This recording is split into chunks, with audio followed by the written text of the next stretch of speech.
Hello, Safehouse family. What's up, Safehouse family? We back again. We are back. And we still together. We're still together. It's a week-to-week endeavor, Right, I know. right?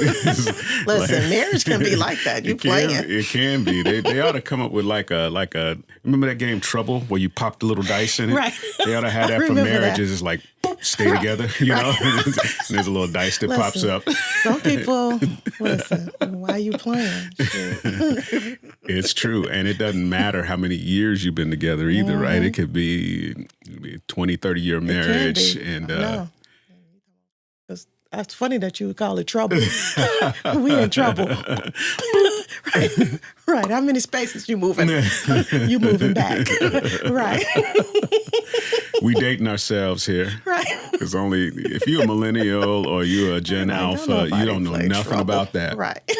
So that's one of my favorite get you a trouble and a rock'em sock'em robots. Exactly. Yeah.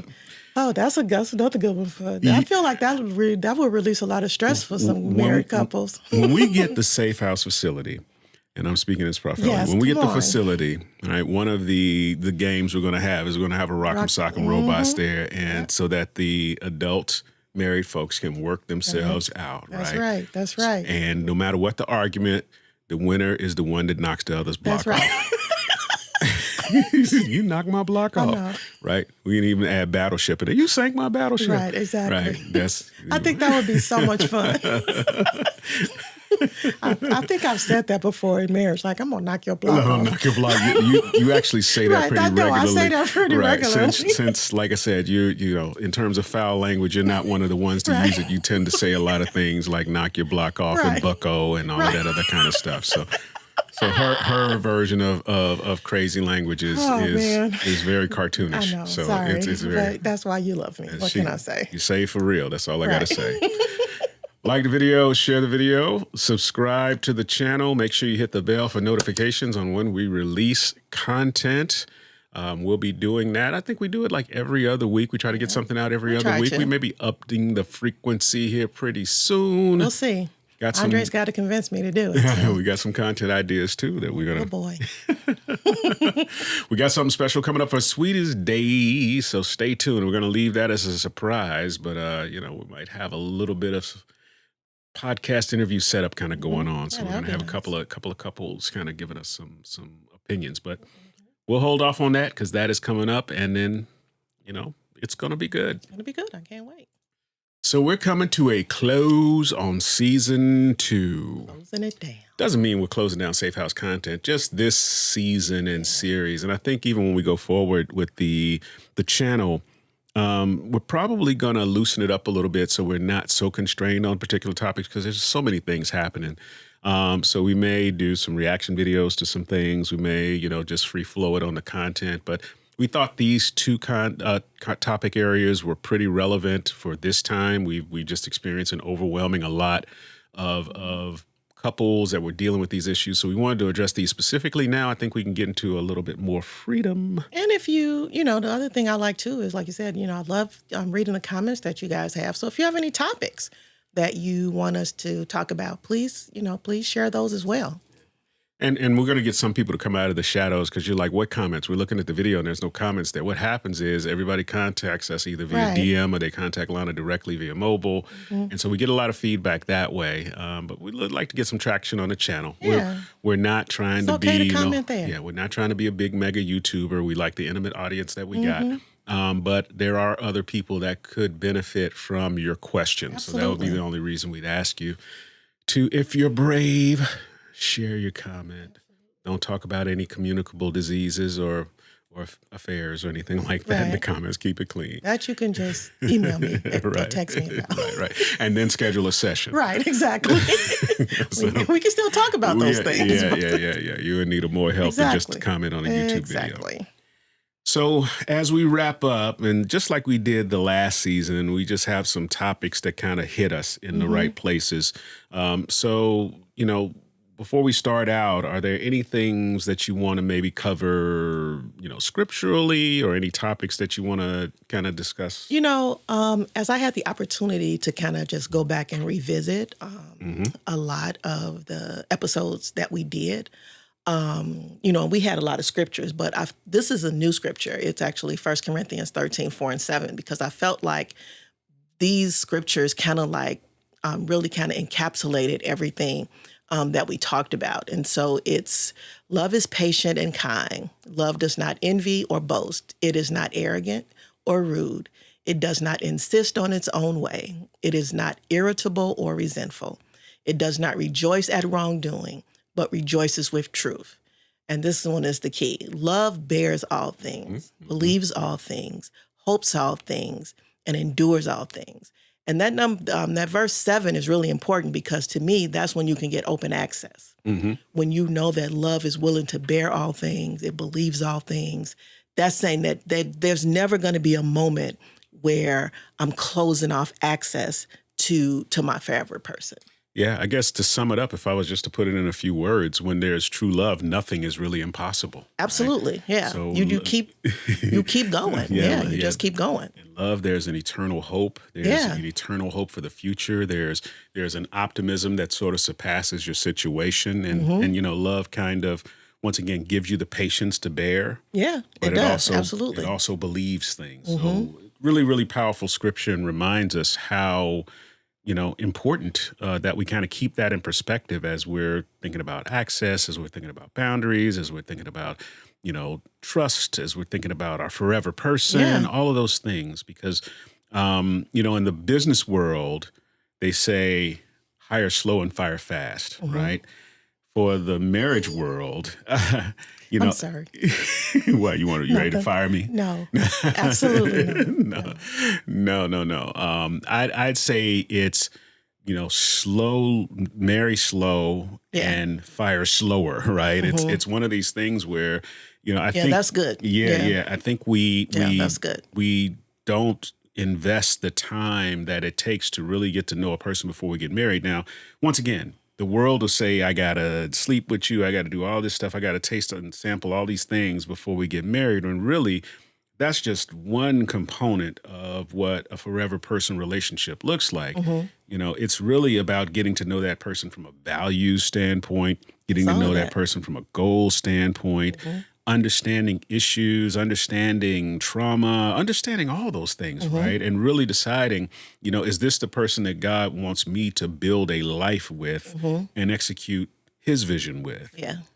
Which is a little bit more than, okay, I need to get with somebody that makes me happy, or I need get with somebody whose curves are right, or who smells good, or whatever, with some of those superficial things. I'm not saying that the superficial things aren't important, because they are. You want somebody who may have curves. Or like you said, sometimes, part of the attraction is you're physically attracted, to that person. So like I said, we're definitely not discounting that.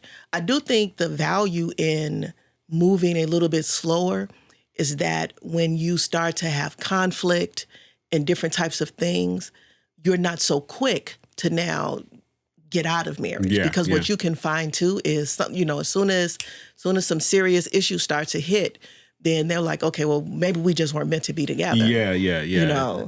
We've heard that over and over again. Well, maybe God didn't design us to be together. It's like, wait a minute, when you had to have them, God, this was the only person for you. Right. So much so that you were willing to shut folk out. I don't want to hear no mess from no people, and I want to keep people out of my business. Yeah. This is the one that God built for me.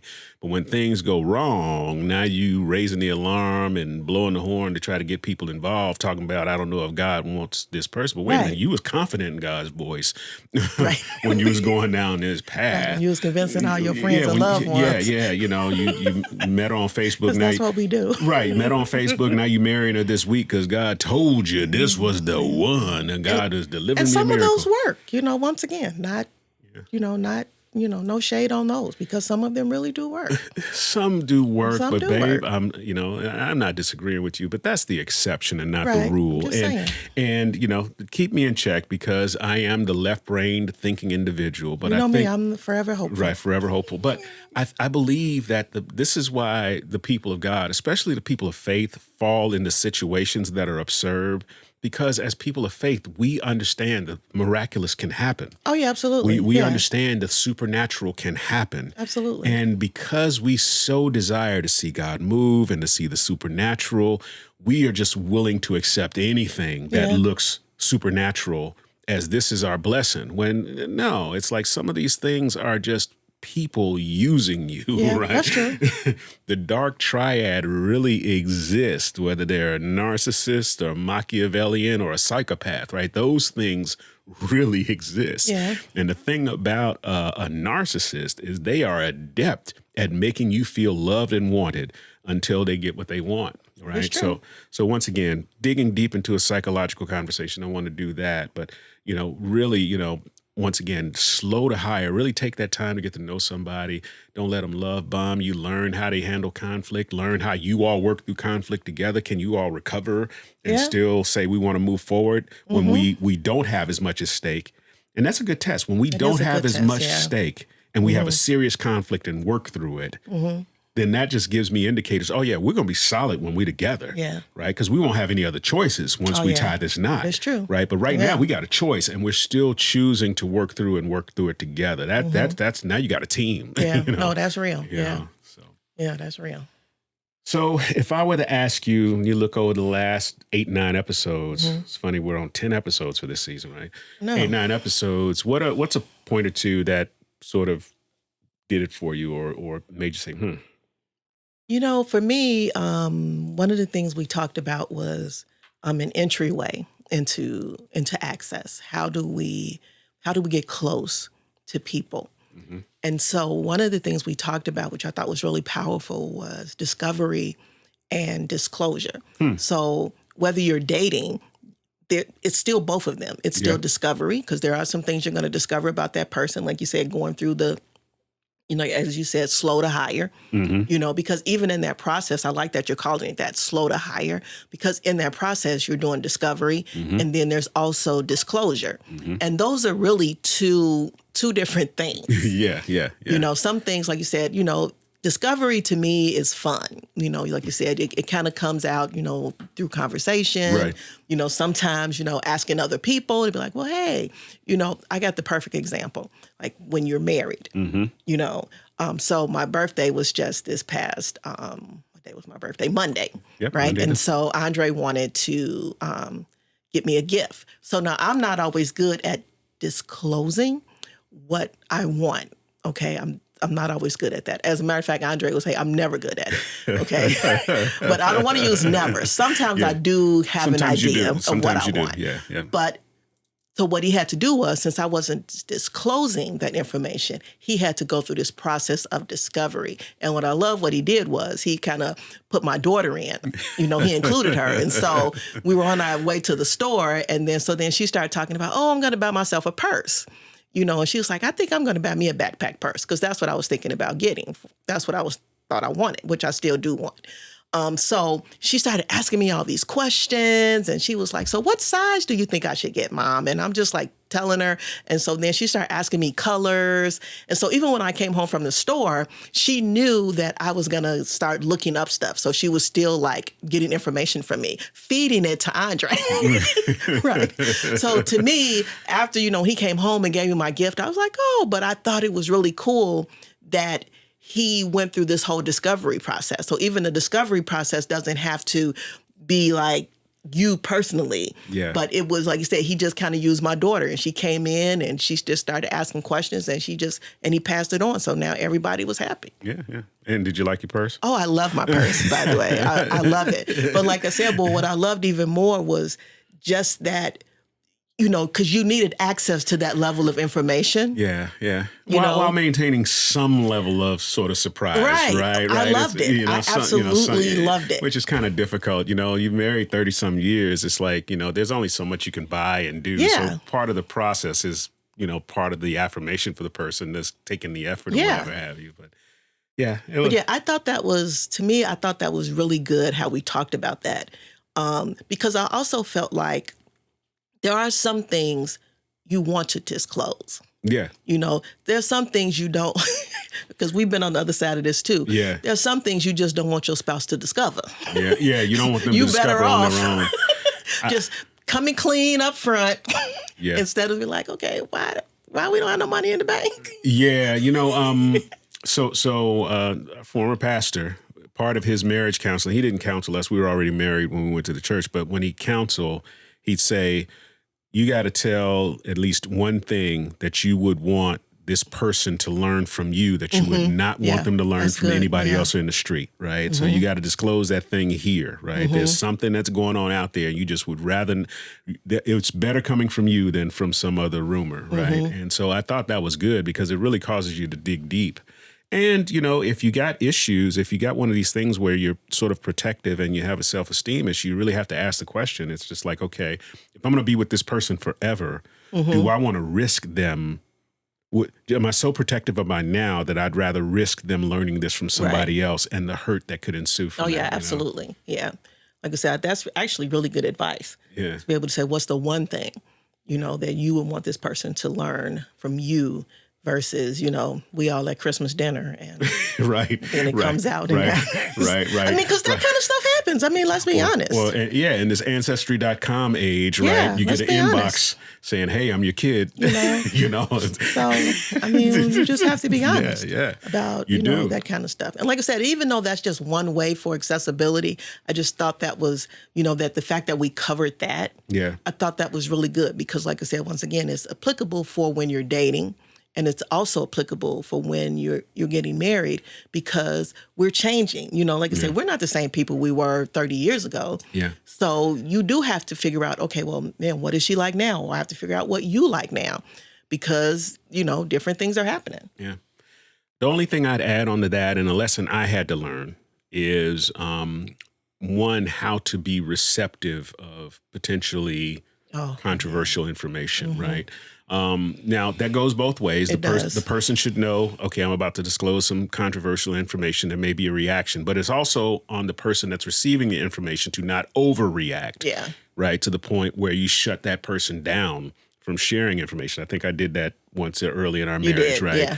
And so it's like you share some information and now it's like, okay, I'm never sharing nothing with you Right. again. It took me a long time to do that too. Well, yeah. And did. it's one of those things when you really look back in hindsight, it's really not that big of a deal in terms of the information because the information didn't even affect our now at that time, that is right? true. It wasn't even relevant to our now at that time. I was just on something, Right. Period. Sometimes you just be on something. So you have to recognize that about yourself, right? Because was there something broken in me at the time around trust?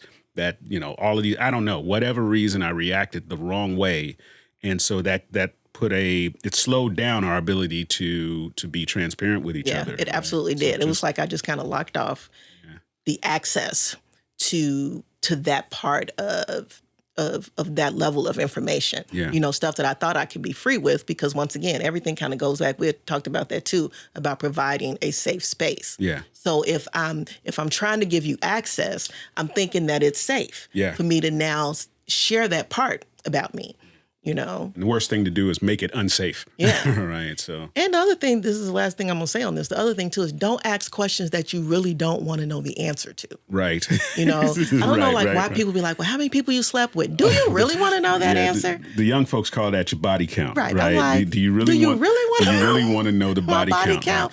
Probably not. Because once I tell you, then you're going to be like, dang. I don't know if that's a red flag for you or I don't know what that would be. But once again, I don't understand why people ask that question. And babe, there's the thing about it is in today's day and age, any number could set you off. If it's 2, oh my God, you a harlot. Right, it's exactly. like, wait, 2? Right, you're not a virgin? One guy? No, I'm not.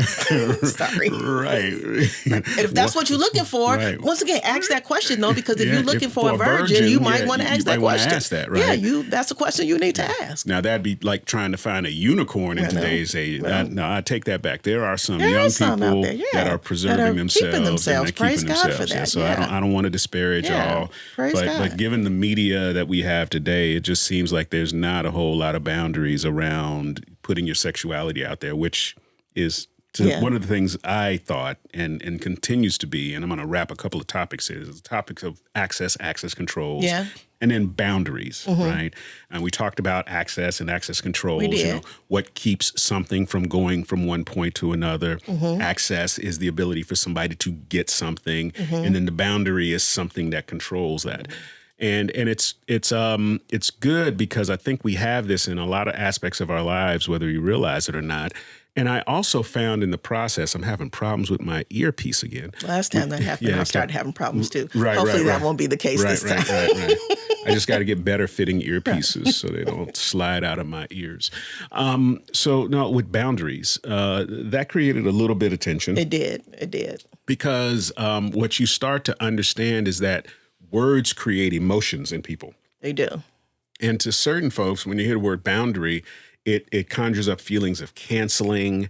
You hear a lot of privacy. Yeah, privacy. You hear a lot of sermons about boundaries, and you hear a lot of people talking about, I need to create a boundary. We need to create boundaries. And that's not really my intent, right? Because I do believe, and even in the Bible and other, there are good examples of what a boundary look like, right? A boundary protects integrity of something. It absolutely does. You know, it's designed to keep bad stuff out.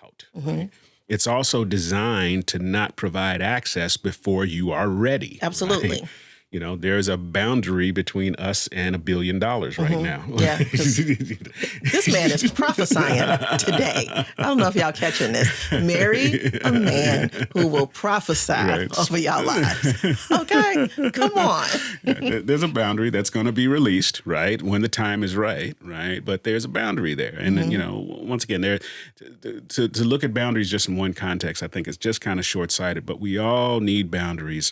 And when we did our in-person down in Tennessee a few months ago, Sister Psalmist Prophetess Quintina Ray, she said something that was very, very profound. And she says, your boundary will quickly become someone's conquest. Yeah. Right? So when you're in the process of the dating side of the equation and you're trying to find that forever person, laying out a boundary such as, you know, I don't believe in intercourse before marriage, depending upon who you're dating, that quickly becomes, oh, I think I can convince them otherwise, right? Or put us in the right situation with the right music and the right, you know, atmosphere. I may be able to get them to cross that boundary. And the truth of the matter is, because we're natural human beings and we have attraction, those temptations are there. Those are real, right?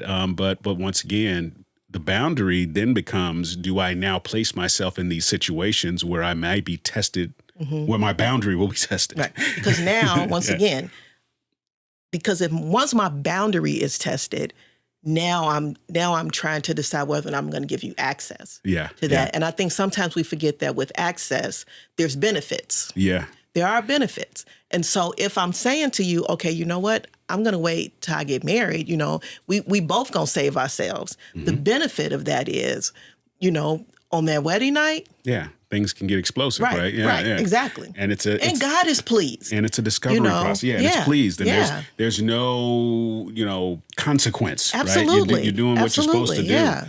Some people are actually attracted to things that are taboo, but that's another topic for another day. But no, it's a place where you don't have to look over your shoulder. You're not sort of questioning, you know, you're not wondering, okay, did the friend come? You know, all of those kind of weird things that you go through. Yeah, that is true. All of those consequences kind of go away. And so really the concept of us maintaining boundaries, even with our friends, you know, as we start to get serious about our relationships, we'll have to create boundaries around what we're doing with our forever person versus what our friends mean in our lives, right? So, yeah, I'm living on my own. My boys show up at midnight and they want to play Xbox. They have access, right?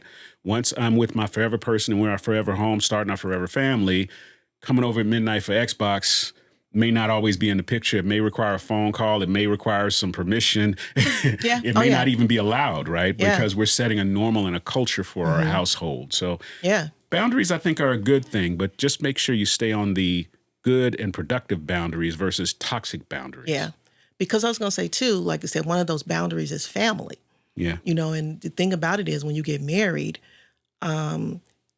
that can be a place of unsettling for some people Yeah. because now the relationship changes. Yeah. Because now I have a husband, so now everything that we did prior to that with my family, now I'm like, okay, well now I can't do that anymore because that's the level of access. And it's really saying that they don't have that level of access to me. Yeah. Yeah. Yeah. You know, so now they're in their feelings about not having that same level of access that they had before. So now we're trying to figure out, okay, how do we come back together, or how do we create new access? Yeah, You know, I'm not sure if I'm saying that right, but like I said, it everything now becomes new. Yeah, it's a new context, Yes, right? So yes, that's the word I'm looking there's for. access in a new context. Yes, It's just like, absolutely, well, yeah, that's what I'm looking when for. I was just a sister, there may have been more access because we're now sisterly, Yeah. but now I'm a wife and a mother and all of these other things.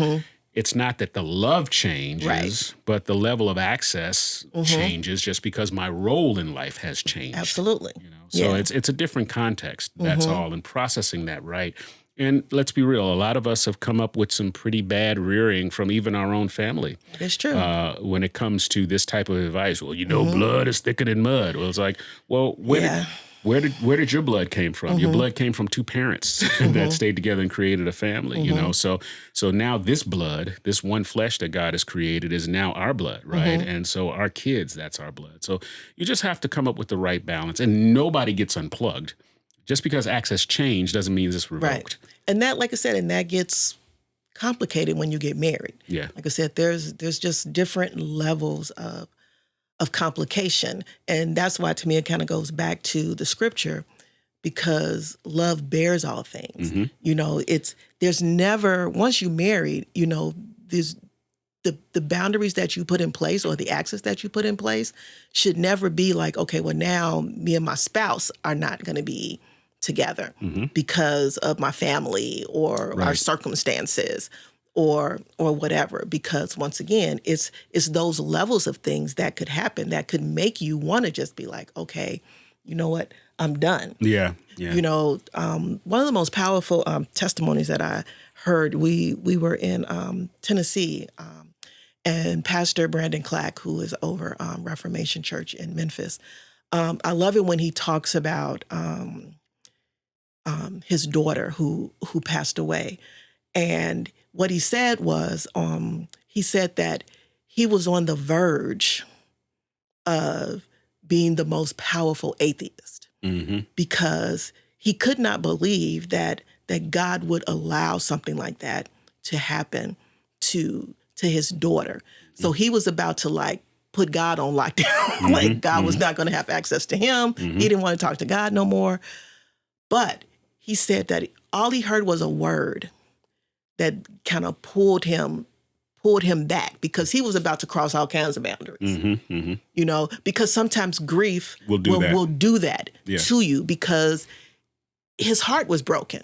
That God would do this to his child. Yeah. And so to see him today, like, still, you could tell his heart is still broken, because whenever he starts talking about Zoe, he gets very emotional and there's tears.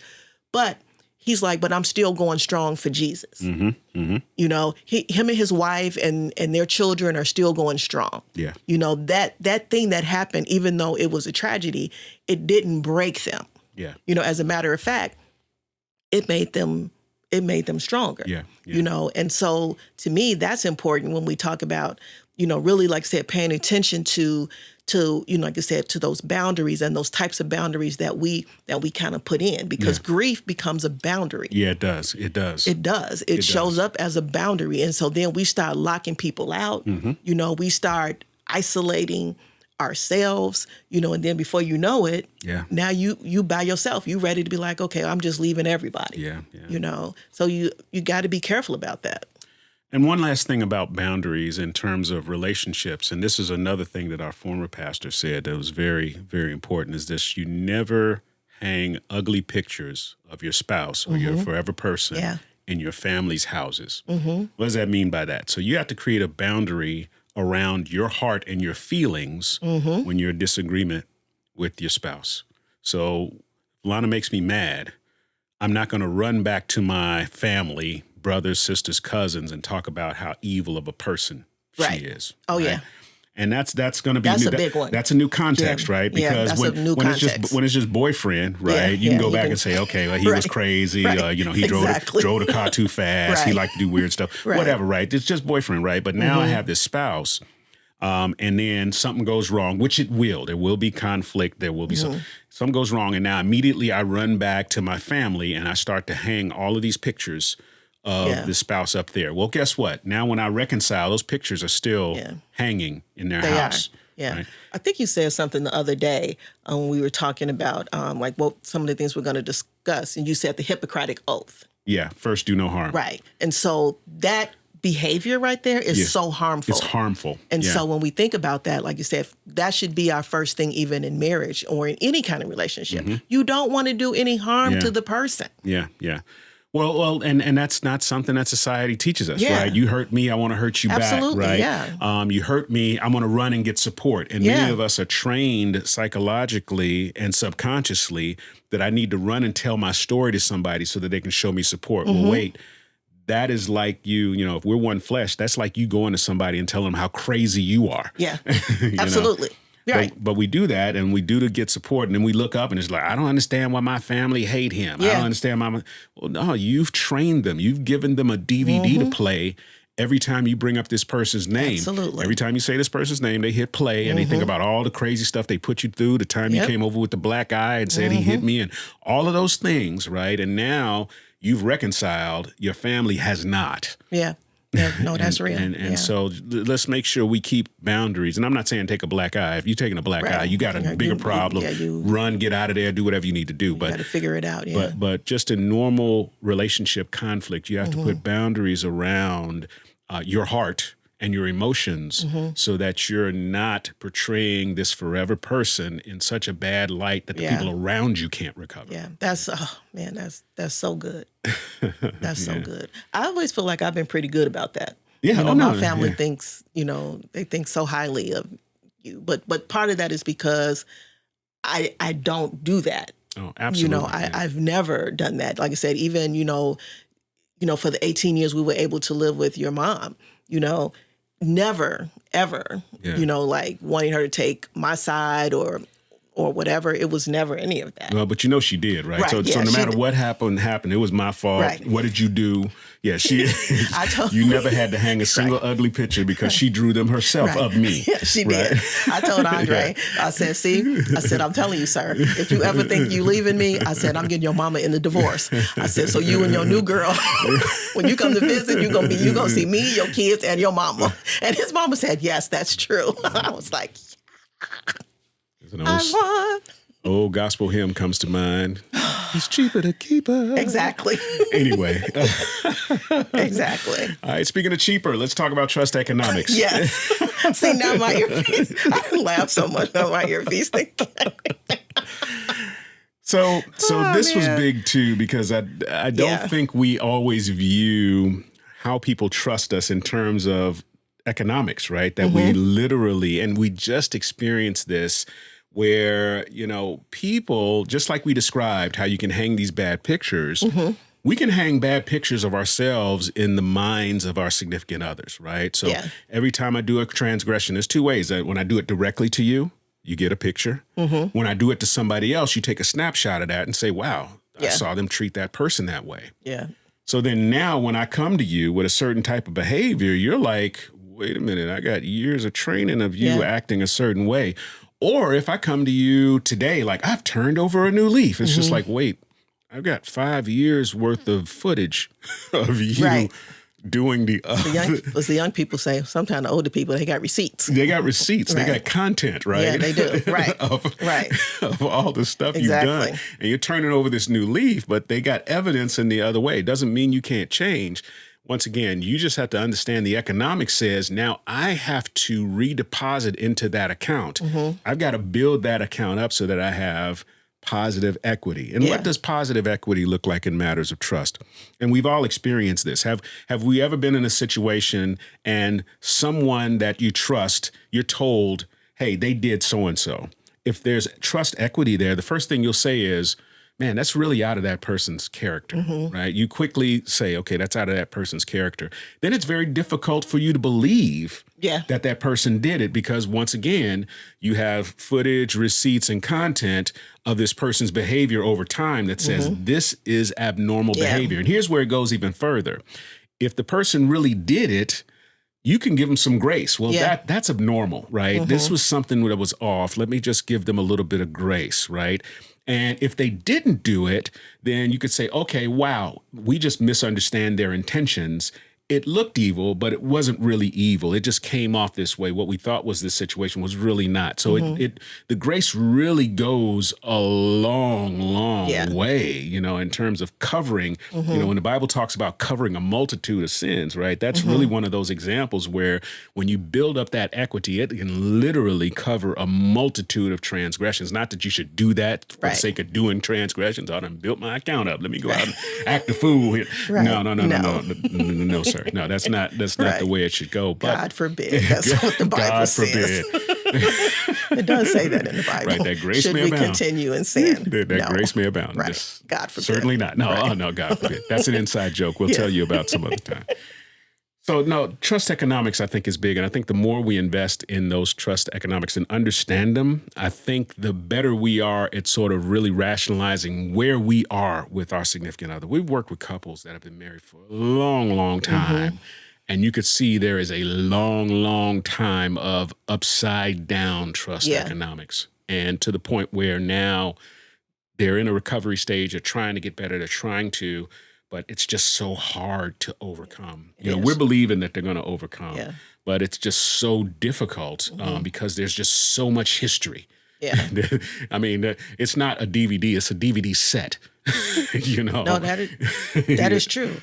And I also think the person who's trying to figure out like how to build the trust back, you know, sometimes their mistakes, I don't even think they're realizing, you know, like they're making mistakes. They're just kind of like, I didn't even think it was going to be that serious. You know, so that's a hard balance too, because the person who you're trying to build a trust with, it's almost like they're waiting for you to like, okay, I'm just waiting for you to mess up, versus, okay, I really am going to give this another chance. Well, it's hard to do. It is hard to do. Absolutely, it's hard to do. Human psychology is that, you know, once you've slapped me 2 or 3 times, now my slap-o-meter is up, right? Oh, yeah. And if you do your hand like this, I'm, you know, because you've been trained, right? Oh, yeah. And so, you know, it's hard for that person to get into that space to be receptive to a change because they've experienced so much negativity.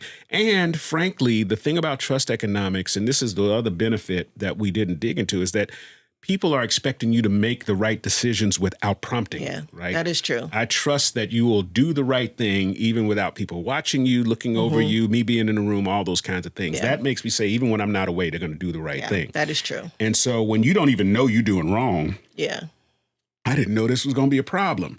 What that indirectly says is, had I not been caught, I'd be keeping on going. You know, I don't see the issue with this thing, right? So there's some other brokenness that needs to be worked on there. But really getting to the place of understanding, wait a minute, you know, will this hurt my spouse? Will this hurt our situation? Is this negative? Can this compromise my witness? Are people going to think I'm crazy? You know, I'm supposed to be the man of God and I'm out here doing this, right? You know, all of those things come into, you know, our economics around how people trust us, right? And whether we're trustworthy. So big season. Yeah, it was a really big season. Like I said, I hope that, that that you got what you needed. Because for me, at the end of the day, like I said, it's 2 different dynamics. Like I said, when you're dating, like I said, you really got to be careful about, like I said, that level of access until you really know that this is the person that you want to be with. You know, pay attention to red flags and yellow flags, you know, so you kind of know like what to do. But I feel like once you married, it's kind of like we locked in, and the goal is to never stay in a space of limited access. The goal is to get into a space where that person has open access. We kind of talked about this before. Like there are different levels, and you know, even like you said, when you have different security levels, You know, you want your spouse to have the top tier, top secret, right? Yep. Top secret access, right? You know, and that takes some time to get to. You know, but it can be achieved even through conflicts, even through when trust is broken. You know, you can still build it up where your spouse can still have, you know, because that's still the goal. I think to me, that's my point. That should still be the goal when both of you are now deciding to get back what you lost. Yeah. You know, especially with that economy of trust, because once again, it's kind of like, I mean, you have people who've gone bankrupt, people who've lost everything. They've lost their homes and all of that, and they still together. And then what do? They build all their stuff back up together. And it's the same thing when you're in a relationship. Why? Because you're not limiting the access. We're in it together. I tell Andre that all the time. I'm like, whether we rich or poor, whatever it's going to look like, I said, we doing it together. That's just a decision that we've made. Yep. Yeah. And we make every day. It's an active decision that we make every day. Absolutely it is. So that's it, Safehouse, for this season, for this episode. We hope you enjoyed it. We want to make sure that you got something. Yes. So in the comments below, why don't you comment and let us know what about this season hit you the most, right? If there was an episode or something we discussed today or something we discussed in the past episode, go back to another season if you want and find something. Say, hey, this topic hit me. You know, this topic really, really hit me. Or if there's a topic you'd like us to dig in a little bit more on, man, I really like this topic. You kind of went over the surface. Can you go a little bit deeper on that? We'd be willing to go that route too. And I know one of the other things that people liked was when we, like I said, when you guys asked questions, they liked that little session because that was one of the things that we did this season. Yeah. It was just answering questions. Yeah. You know, and people really liked that one. Yeah. Yeah, so we would love to be able to do an Ask Safehouse again. Okay. You know, and I think Andre's got some other special one, King Edition ones. I do. I'm still waiting on the Queen Edition. I promise you it's coming at some point. Just be patient with me. I think you should. I think you should talk to the queens about that dark triad. That's what he said. Talk to the queens about that dark triad, that Machiavellianism, that psychopathy. Yeah. And what is it? Narcissism? Yes. Yeah. If you can eke and find those things out if you can find those things, you can save yourself a lot of headache. That is true. They always show up as a knight in shining armor. Yeah, that is true. So like the video, share the video, subscribe to the channel, and ring the bell. There we go. Ring the bell. Ring the bell. Ring the bell. Sorry. And what? I know. All right, Safehouse. We love you. We love you guys so much. And peace.